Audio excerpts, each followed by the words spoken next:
Sais-tu comment faire ça, toi, filer de machine à coudre? Non? Mais d'abord, regarde bien ma prochaine capsule qui t'explique d'où vient la formule de l'aire d'un disque.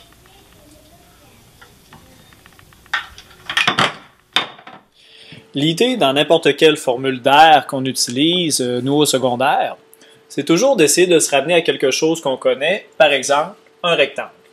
Un rectangle parce que dans le cas du rectangle, c'est très facile de, quand on connaît ses mesures, de trouver, on est capable d'entrer à l'intérieur combien de carrés qui nous servent d'unité de mesure.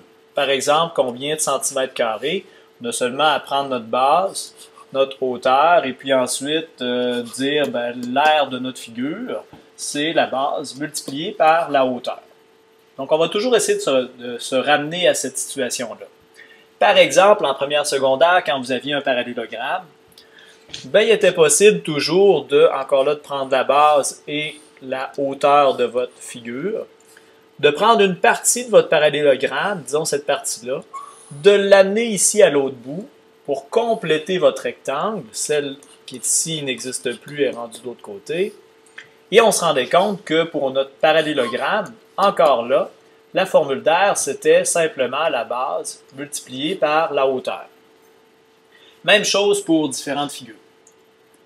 Dans le cas d'un disque, par exemple, ici, c'est plus compliqué un petit peu à décomposer. Par exemple, si on veut prendre une partie ici et puis l'amener ailleurs, le fait qu'on ait des lignes courbes, des côtés courbes, ça rend la tâche beaucoup plus difficile. Donc, les façons de décomposer tout ça sont assez limitées. Mais il existe quand même deux façons de voir la formule d'air et de retrouver, si on veut, la formule d'air d'un disque. Première façon de décomposer notre figure, ce serait de décomposer notre disque en triangle. Oui, vous allez me dire que cette partie-là ici, c'est pas vraiment un triangle, c'est plutôt un secteur de disque. Et vous avez raison de le dire. Sauf que supposons plutôt que nos secteurs sont vraiment très étroits ici, de façon à ce que le côté qui est courbe ici, on voit qu'il y a une petite différence entre le côté d'un triangle et puis le côté d'un secteur.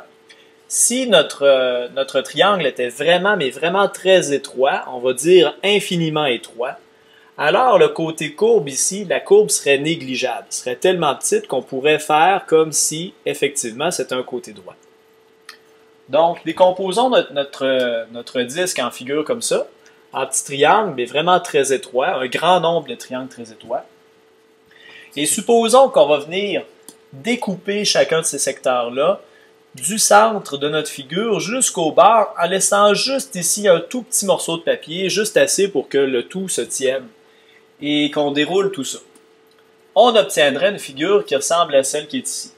Donc, un paquet de petits triangles qui se tiennent encore là avec un tout petit morceau de papier entre chacun d'eux. Ça, pour nous, ça serait beaucoup plus facile de trouver l'aire de cette figure-là.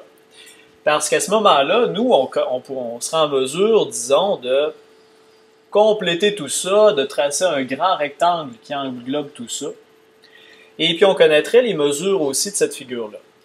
On sait que toute la largeur ici de toutes nos bases de triangles, si on veut, mis bout à bout, en réalité, ce que ça représente, c'est le contour de mon cercle, le contour de mon disque, donc la circonférence du cercle.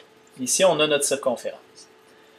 Pour ce qui est de la hauteur de la figure, ici, la hauteur de chacun des triangles, c'est comme si on partait de notre base de triangle ici et qu'on se rendait jusqu'au sommet de notre triangle, qui est le centre du cercle. Donc, évidemment, c'est le rayon qu'on a ici. L'aire de notre figure au complet, ça voudrait dire qu'on aurait pour le rectangle base fois hauteur. Base ici multipliée par la hauteur, mais dans notre cas à nous, la base, c'est plutôt la circonférence du cercle. Et la hauteur, c'est plutôt le rayon. Donc, circonférence fois rayon. Mais il ne faudrait pas oublier dans tout ça que toute la figure, tout le rectangle, c'est pas ça qui nous intéresse, c'est plutôt les petits triangles ici qui font partie de notre disque. Ce qui veut dire qu'il y aurait la moitié de notre figure ici, donc que je suis en train de marquer, qui ne nous intéresse pas. Ce qui veut dire que dans tout ça, pour trouver notre aire, il faudrait diviser en deux. Donc, on va diviser tout ça par deux. Ensuite, pour que ça soit un petit peu plus pratique, notre circonférence, on sait que la valeur de la circonférence, c'est pi fois le diamètre. Donc, on va prendre la circonférence, qui est ici, on va remplacer par pi fois le diamètre. Le rayon, on va le laisser tel quel, donc rayon ici, divisé en 2. Encore là, pour que ça soit plus facile à utiliser, on voit qu'il y a le diamètre et le rayon en même temps. On sait que notre diamètre ici, c'est équivalent à 2 rayons, 2 fois la mesure du rayon. Donc, on va remplacer. Le pi qui était ici, il reste encore là. Diamètre, on va remplacer par 2 rayons, 2 fois le rayon. Et il y avait aussi la mesure du rayon qui suivait, qu'on va laisser tel quel, divisé par 2. Ça nous donne une formule qui est possible de réduire, de simplifier. Parce qu'on a ici un multiplié par 2 et un divisé par 2, donc ça s'annule, ça fait le travail inverse un l'autre. Et ensuite, rayon multiplié par lui-même, on pourrait simplement écrire rayon au carré. Ce qui veut dire que dans tout ça, on va garder la valeur de pi et le rayon au carré. Ça nous donne notre formule d'air, donc l'air qui est égal à pi fois le rayon de notre disque au carré. Deuxième façon maintenant de décomposer notre disque pour voir qu'est-ce que ça nous donne comme figure.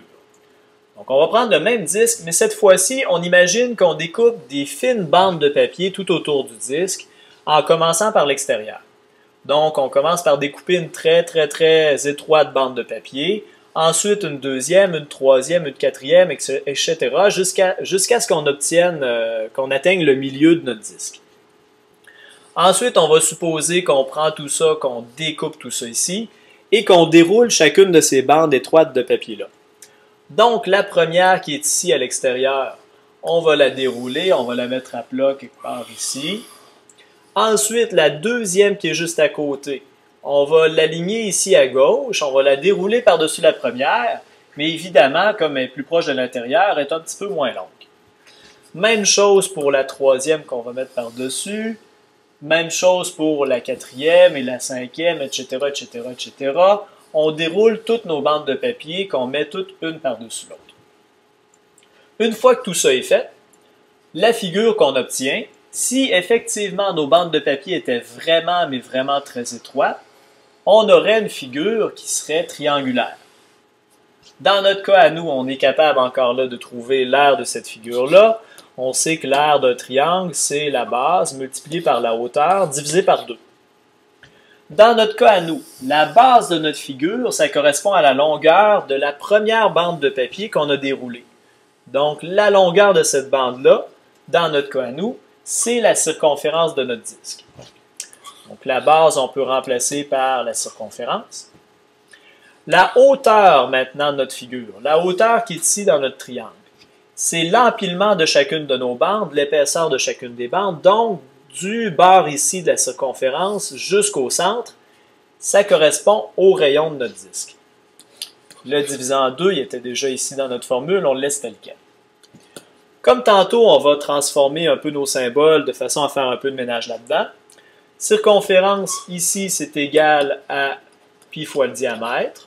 On remplace, donc pi fois le diamètre fois le rayon qui était déjà là dans notre formule, divisé en 2. Maintenant, dans notre disque, le diamètre, c'est égal à 2 fois la mesure du rayon. On va remplacer encore, donc pi fois diamètre, on remplace par 2 rayons. La valeur de rayon qui était déjà là, qu'on laisse tel quel, divisé en 2. On peut, comme tantôt, simplifier les deux ici, qui font le travail inverse. Il va nous rester pi multiplié par le rayon au carré.